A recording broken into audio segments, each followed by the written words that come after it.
উত্তম ব্যানার্জি বলছেন? হ্যাঁ বলছি, বলুন। বলছি দাদা, আজকে কি হলো সুপ্রিম কোর্টের ডিএ কার্যত রাজ্য সরকারকে চাপে পড়লো, কি বলবেন? দেখুন, এখন যে জায়গায় মামলাটা পৌঁছেছে, আমরা রাজ্য সরকারকে কোনোভাবেই আর টাইম নেওয়ার জন্য, কোনো এই ব্যাপারটা আমরা পুরো বন্ধ করার জন্য উঠে পড়ে লেগেছি। এবং আমরা কনস্ট্যান্টলি সুপ্রিম কোর্টের কাছে যখনই টাইম চাইবার জন্য যাচ্ছে, সেখানে কনস্ট্যান্টলি এটার বিরোধিতা করা হচ্ছে। আজকে যখন শুনানি শুরু হয়, আজকে রাজ্য সরকারের যিনি সিনিয়র আইনজীবী অভিষেক মনু সিংভি, তিনি ছিলেন না, অন্যান্য আইনজীবীরা ছিলেন। আজকে তারা স্বভাবতই টাইম চাইবার জন্য বলেছিলেন কোর্টের কাছে, এবং তাদের মূলত উদ্দেশ্য ছিল জুলাই মাসে মামলাটাকে পিছিয়ে নিয়ে যাওয়া। সেটা সম্পূর্ণভাবে কোর্টে বিরোধিতা করা হয়েছে, এবং সব পক্ষকে শুনানি করার পর জজ সাহেব তো এটা ওরালি বলেছেন, অবশ্য রেকর্ড করেননি অর্ডারের মধ্যে, যে আপনারা তো 50% দিয়েই দিতে পারেন। তো সেটা শুনে যারা আইনজীবীরা রাজ্য সরকারের ছিলেন, তারা বলেছেন আজকে অভিষেক মনু সিংভি নেই, তো এটা শুক্রবার দিন মামলাটাকে রাখা হোক, তাহলে তারা শুনানি করতে প্রস্তুত। তখন সব পক্ষের আইনজীবীর সম্মতি নিয়ে মামলাটাকে আগামী শুক্রবার দিন সুপ্রিম কোর্ট রেখেছে শুনানির জন্য। আমি বলছি, এই যে 50% ডিএ, এই কথাটা দিতে হবে রাজ্য সরকারকে, এরকম কোনো কথা কি পর্যবেক্ষণে উঠে এসছে? এইটা অর্ডার শিটে তিনি রেকর্ড কিছু করেননি, কিন্তু 50% তো আপনারা দিয়ে দিতে পারেন, এই কথা সুপ্রিম কোর্ট বলেছে, ওরালি বলেছে।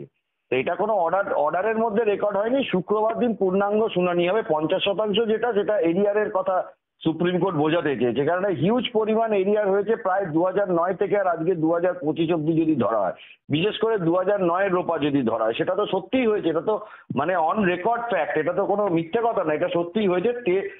জজ সাহেবরাও মামলাটা দেখেছেন, দেখে রাজ্য সরকারের কাছে এই প্রস্তাবটা দিয়েছেন। এখন রাজ্য সরকার মেনে নেবে না রাজ্য সরকার এটা নিয়ে লড়াই করবে, সেটা আগামী শুক্রবার দিন আমরা সেটা দেখতে পারবো। আমরাও আমাদের আইনি লড়াইয়ের পুরো প্রস্তুতি রাখবো, এবং পূর্ণ ফোর্স নিয়ে আমাদের যারা সিনিয়র আইনজীবীরা রয়েছেন সবাই মিলেই আমরা শুক্রবার দিন লড়াইয়ের জন্য নামবো। দাদা, একটা জিনিস আমি বলছি, এতগুলো সরকারি এমপ্লয় কার্যত 50% দিতে গেলে তো সরকার যেভাবে বলে আমাদের কোষাগার শূন্য, মমতা বন্দ্যোপাধ্যায় বারবার বলেন, তাহলে তো যথেষ্ট চাপে পড়বে, কি মনে হচ্ছে আপনার? দেখুন, রাজ্য সরকারি এমপ্লয়ীদের পুরো 100% ডিএটাই হলো তাদের প্রাপ্য, এবং এআইসিপিআই এর যে রেটটা, অল ইন্ডিয়া কনজিউমার প্রাইস ইন্ডেক্সের যে রেট ঠিক করে দিয়েছে, সেন্ট্রাল গভর্নমেন্টের যে হারে রেট হয়, সেই হারে রেটেই আজকে রাজ্য সরকার পাবে। তার কারণ রোপা 2009-এ রাজ্য সরকার এটা মেনে নিয়েছে, এবং বিভিন্ন লোককে এই ডিএ দেওয়া হয়েছিল। আজকে বর্তমানে রাজ্য সরকার, বর্তমান তৃণমূল সরকার এই ডিএটা দিতে অস্বীকার করছে।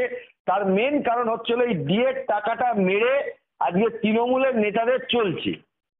যাদের হকের টাকা, যাদের পাওয়ার কথা, তারা না পেয়ে এই টাকাটা চুরি হয়ে তৃণমূলের নেতারা নিয়ে চলে যাবে।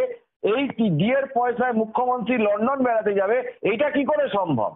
ডিএর টাকাটা কি ভারতবর্ষে যুদ্ধক্ষেত্রে ব্যবহৃত হচ্ছে? তা তো নয়, এটা তৃণমূলের নেতারা মেরে নিয়ে চলেছে। এটা কি করে সম্ভব? তাই এটার বিরুদ্ধে আমরা লড়াই করছি, এবং আরো তীব্রতার সাথে আমরা কোর্টে এটা লড়াই করা হবে।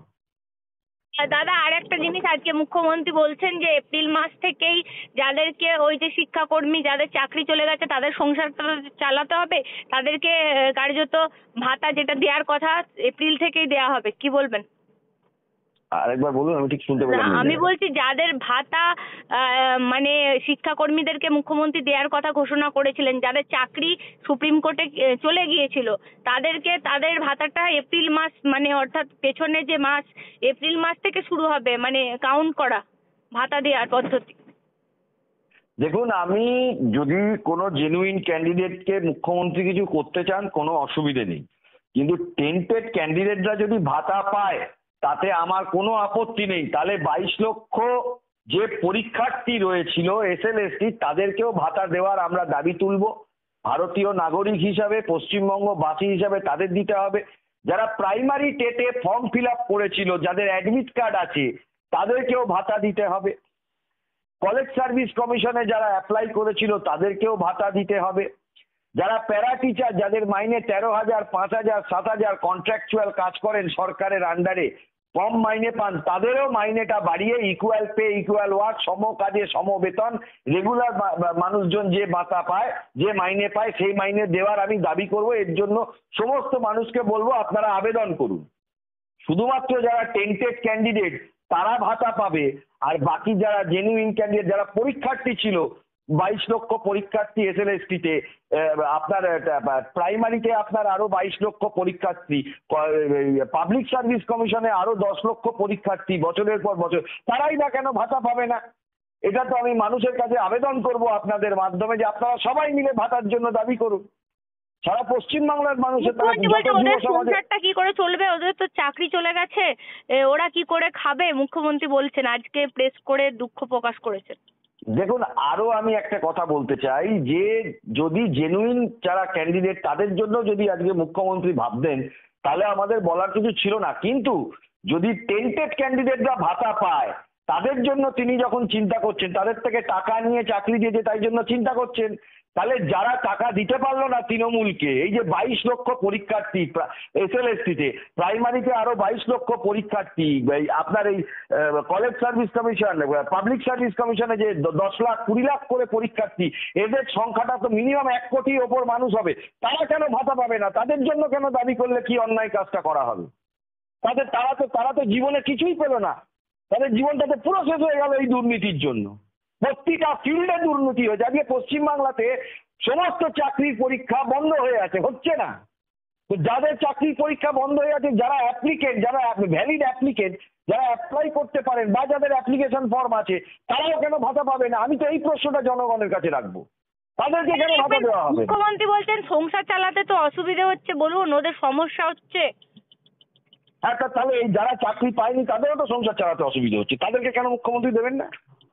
তাদেরকে কেন দেবেন না? যদি যারা টাকা দিয়ে চাকরি পেয়েছে তারা যদি ভাতা পেতে পারে, তাহলে যারা চাকরি পেল না তারা কেন ভাতা পাবে না? ভাতা তো তাহলে সবার জন্য। এটা তো ভাতা, এটা তো স্যালারি না, এটা তো বেতন না, এটা ভাতা। তো ভাতা যখন তাহলে সবাই পাবে না কেন? এই দাবিটা তুললে কি অসুবিধে আছে? এটা মানুষের দাবি তুললে কি অসুবিধে আছে? আমি আপনাদের মাধ্যমে বলছি, যদি মুখ্যমন্ত্রী আজকে সবার জন্য ভাতা দিতে পারেন, প্রাইমারিতে 22 লক্ষ, SLST তে 22 লক্ষ, কলেজ সার্ভিস কমিশনে যত ক্যান্ডিডেট অ্যাপ্লাই করেছে, যাদের অ্যাডমিট কার্ড আছে, অ্যাপ্লিকেশন ফর্ম আছে, পাবলিক সার্ভিস কমিশনে যদি ভাতা, আমি এই পলিসির বিরুদ্ধে মামলায় দাঁড়াবো না। আমি এই পলিসির বিরোধিতা করব না মামলা করে। আমি বলছি যদি সবাইকে দিতে পারে, কিন্তু যদি টেন্টেডরা ভাতা পায়, যারা টাকা দিয়ে চাকরি পেয়েছে তারা যদি ভাতা পায়, আর যারা পেল না, এই ডিসক্রিমিনেশন হলে আমি তার বিরোধিতা করব। এটা হতে পারে নাকি পশ্চিমবাংলাতে? আপনাকে তাহলে সবাইকে, পুরো 1 কোটি মানুষ আছে তাদেরকে ভাতা দিন। ঠিক, তার মানে যদি ভাতা দেওয়া শুরু হয় এই যে এপ্রিল মাস থেকেই মুখ্যমন্ত্রী বলছেন, তাহলে আপনারা একটা আপত্তি জানাবেন। আমাদের দাবি থাকবে যে ভাতাটা শুধু যারা টাকা দিয়ে চাকরি পেয়েছে তাদেরকে কেন, যারা সারা পশ্চিমবাংলায় যারা যারা অ্যাপ্লিকেন্ট, সবাইকে বলবো অ্যাপ্লিকেশন করতে, সবাইকে বলবো ভাতা দিতে, সবাই আপনারা অ্যাপ্লাই করুন ভাতা পাওয়ার জন্য। আজকে SLST তে 22 লক্ষ আছে, প্যারা টিচার যারা কন্ট্রাকচুয়াল কাজ করেন, মিউনিসিপ্যালিটিতে যারা কন্ট্রাকচুয়াল কাজ, তারাই বা কেন ইকুয়াল পে ইকুয়াল ওয়ার্ক পাবে না? তাহলে রেগুলার যারা করছে তাদের সমান কেন মাইনে পাবে না? আপনি তো দিচ্ছেন ভাতা, আপনি তো স্যালারি দিচ্ছেন না, আপনি তো মাইনে দিচ্ছেন না, আপনি দিচ্ছেন হলে ভাতা। তা ভাতা যখন দিচ্ছেন তাহলে বাকিটা কেন, 1 কোটি জনগণ কেন পাবে না?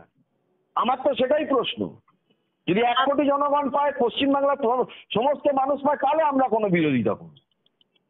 আপনি কিছু সংখ্যক লোক যারা তৃণমূলকে টাকা দিয়েছে তাদের জন্য আপনি ভাতা দেবেন, আর যারা তৃণমূলকে টাকা দিতে পারবে না তাদেরকে আপনি কিছু দেবেন না, এটা কি করে মেনে নেওয়া যায় পশ্চিমবাংলায়?